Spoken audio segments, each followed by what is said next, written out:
Hi, this is Jackie here with the Sexy Politico, here with another episode of the Sexy Politico podcast. I had this entirely different episode almost ready to go and ready to record when I finished a book that a friend of mine gave me for Christmas, and I feel like it's more important for me to talk about this book than to reiterate historical facts. So I just finished reading the book Hood Feminism, Notes from the Women, A Movement Forgot by Mikki Kendall. And honestly, my feelings about this book are actually pretty strong because while I've realized that feminism in of itself hasn't really been intersectional, and that for any real change and growth and any real movement to happen in our future, that feminism has to include all women and has to include situations that I myself as a white middle class woman don't deal with. I guess I just hearing it and seeing it on paper really put into focus the fact that things and the life experience that I've had is very different than the life experience that Mikki Kendall had as a Black woman.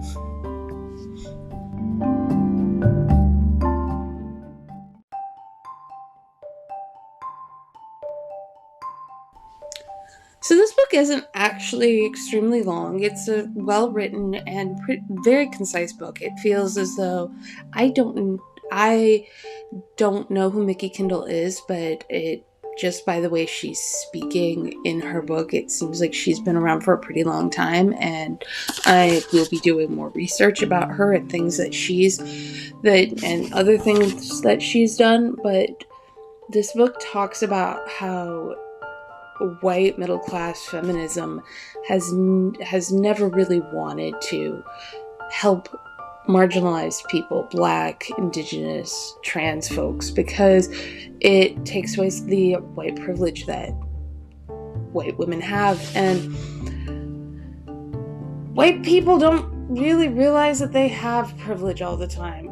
It's not until recently that it's just that spotlight is just there, and realizing the privileges that I have had growing up and just navigating through the world just because my skin color makes people comfortable and makes people feel safe.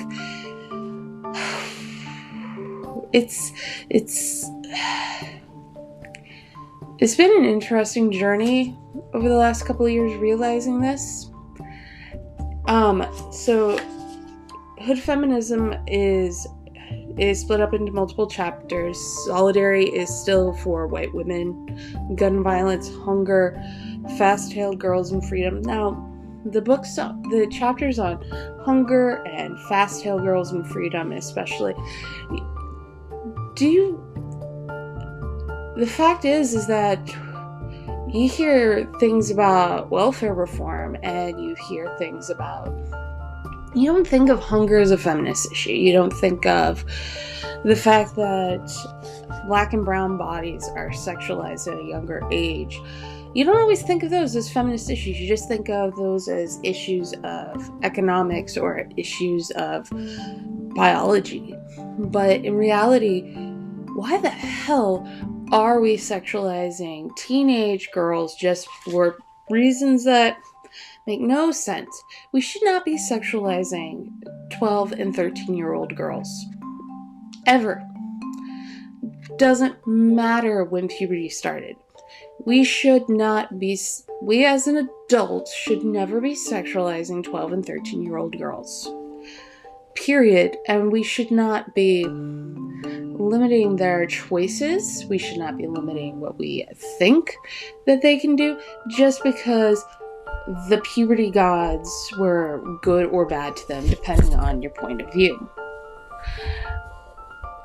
Also, why the hell are we fetishizing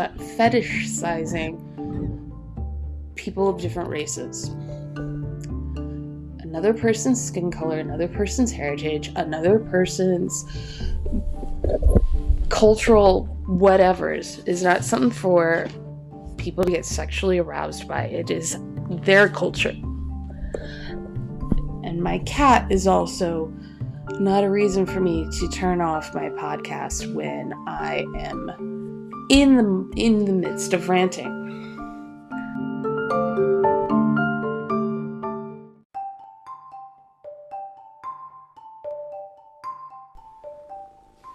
In reality, this book talks a lot about poverty being criminalized and how feminists don't think about poverty and all the different aspects of poverty as feminist issues, because we only want to think about white middle-class women.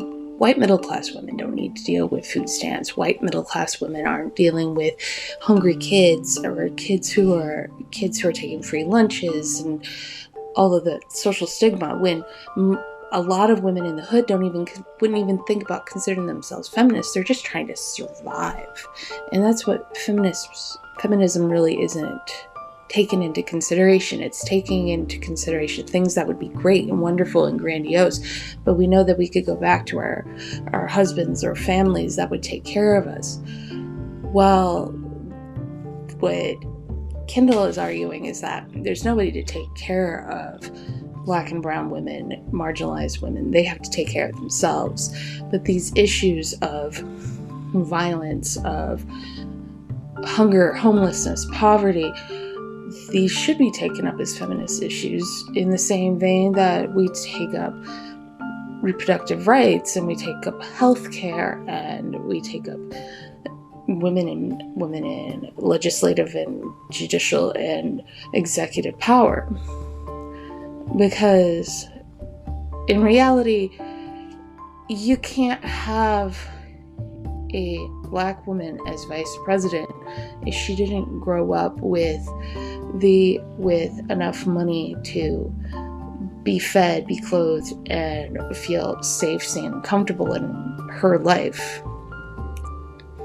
Because there is privilege that comes with the life of academia that Vice President Harris's family has had, but not everybody has that same privilege. And while we take up the issues of the rural poor and we think of that as, just a systemic that we haven't helped those people who live in the rural South, and that these people who are poor are just hardworking Americans who we try to raise up an industry of coal, even though the world is moving towards more natural products, just so that they can have jobs. But there are all these people who are poor in the city, and they're just all lazy, which is complete and utter bullshit. And at the end of the day, what this book says is that for all women to find equality in this country, we have